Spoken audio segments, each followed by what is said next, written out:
Hello everyone and welcome back for another edition of 8 Minutes with Aaron. I'm of course your host Aaron, and today we are going to talk about Monday Night Raw, December 30th, 2024, that took place in Houston, Texas at the Toyota Center. So let's get rolling with a fresh edition of this guy right here, Aaron.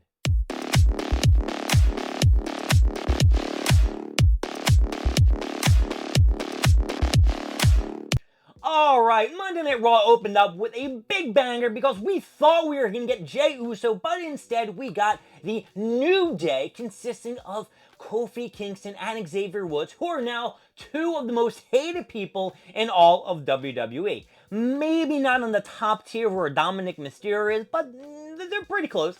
They're pretty close, if not, I'll give them the equal grounds. They came to the ring, they tried to talk, they got booed. Jey Uso came out with a bunch of yeets. And he was telling the crowd, yo, let him talk, and they didn't even get any words in.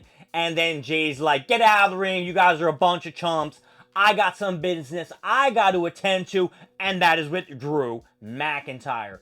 Of course, Solo Sikoa and the Bloodline were on the big screen distracting Jey Uso. So Drew McIntyre could come from the crowd, bash into him, give him a little headbutt. Then he was going to go for a little Claymore kick, but too much time, too much counting 1, 2, 3 in the air. Jey Uso, of course, got a kick. They brawled a little bit more. Then they fell to the outside. Then you had the officials come in, separate. Drew McIntyre, of course, ran back in. Claymore that sumbitch, and ended the segment. This was a great opener to Monday Night Raw, the final Monday Night Raw on USA. SmackDown, of course, will continue with a 3-hour program on the USA Network on Fridays. I think there was a little backstage segment where Finn Balor was talking to the rest of Judgment Day because they got a match later against Damian Priest and the War Raiders. And then I think it led us to the first match, which was Dakota Kai. I'm sorry, it was not Dakota Kai. It was Chad Gable versus Otis from Alpha Academy, and Chad Gable, who was representing American Made. This was actually a pretty good match. You got to have a little back and forth. This was something that was in, the making for such a long time. Last week, Chad Gable fought Tozawa and beat him. This week, he was fighting Otis.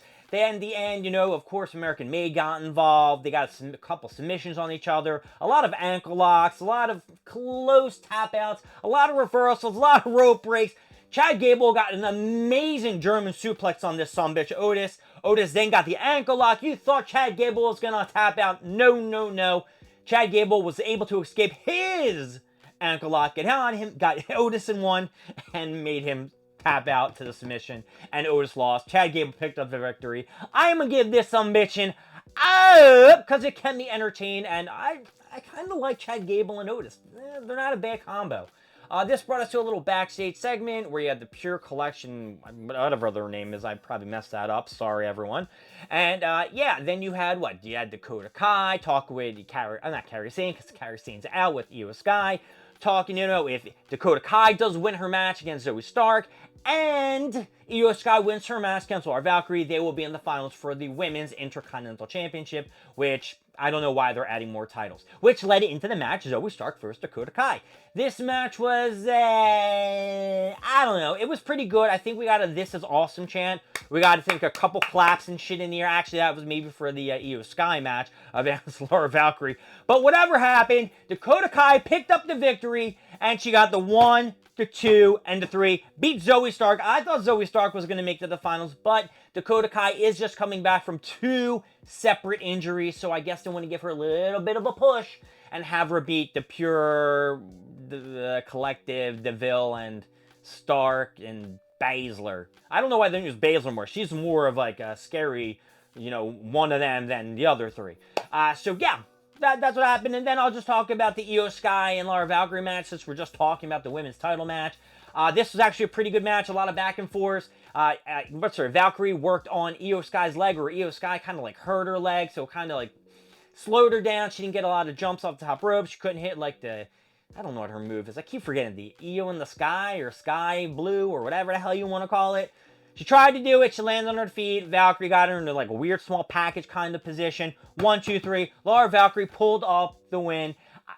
I don't really like Lara Valkyrie. I don't know if people are behind her and support her. Of course, I like Io Sky, but of course, Io Sky should be going for the World Championship and not the Intercontinental Championship. It would have been nice, but I know they're trying to give it to some fresh faces, these new titles.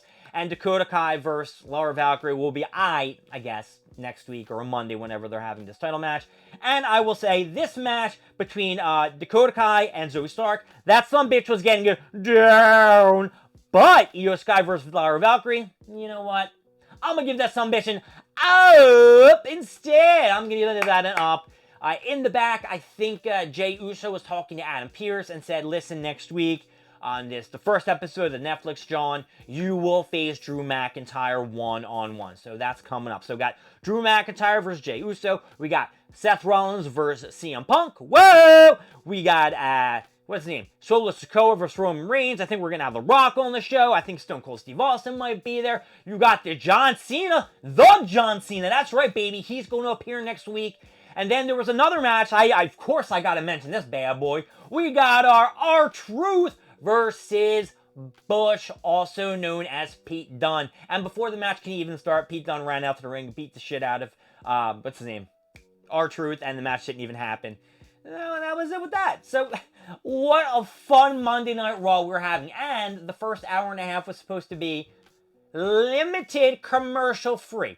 Was it really limited commercial free?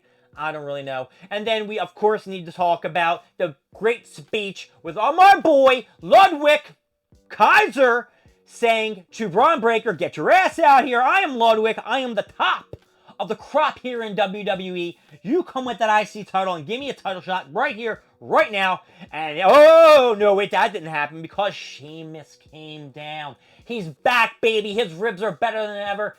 He might have got some shillelagh shots by Ludwig, but he wanted revenge. He ran to the ring and beat the shit out of Ludwig, and I'm sure they will have a match which will lead to the winner, facing Braun Breaker, and Braun Breaker will face Sheamus, and Sheamus will finally win that Intercontinental Championship. Maybe at the Royal Rumble. I got no idea when this is happening, but Sheamus must win the Intercontinental Championship before retiring, folks. He must. And let's see if I'm forgetting anything before I get to the Big Bopper. Let's just go to the Big Bopper. The finale, folks. The last part of the Monday Night War, last day of Monday Night Raw of December, or actually 2024, and its lustrous career since 1993 was a segment with Seth Rollins and CM Punk face to face. Seth Rollins had a lot of shit to say about CM Punk, calling him a chump, saying he ran home with the ball and shit like that. CM Punk, of course, came out and said, yo, listen, don't be coming at me. That means you're going to say Stone Cold Steve Austin did the same.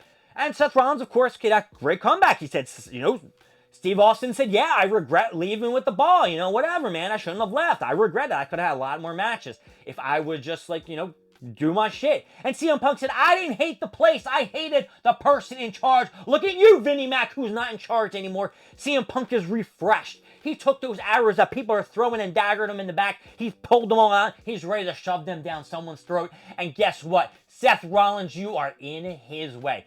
And next week, it is going to be Seth Rollins versus CM Punk, and CM Punk will walk out on top. And this segment is definitely getting an up, and this Monday Night Raw is having to get an up. That's right. My name is Aaron. Thank you for joining me with 8 Minutes with Aaron. I will see you next time when we grow more stuff, more things, and of course, more of me. I will see you later. Bye-bye.